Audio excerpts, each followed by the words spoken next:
In this video, I will show you how to reset your Google password if forgotten. First of all, let's open Chrome. Go to Google. Then in the top right corner, you'll see sign in. Click on it. Now write down your email. Once you have written down your email, go to next. Now it's gonna ask you for your password, and if you have forgotten your password, try another way. Now you can choose any way you want. Enter your password, use your passkey, or you could try another way. Now it says that it was able to verify that it's us. So you can click on update password. Then create a strong password as recommended, and also rewrite the password in the confirm section. Then go to save password.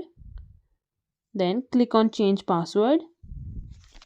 And that's it. You have successfully changed your password.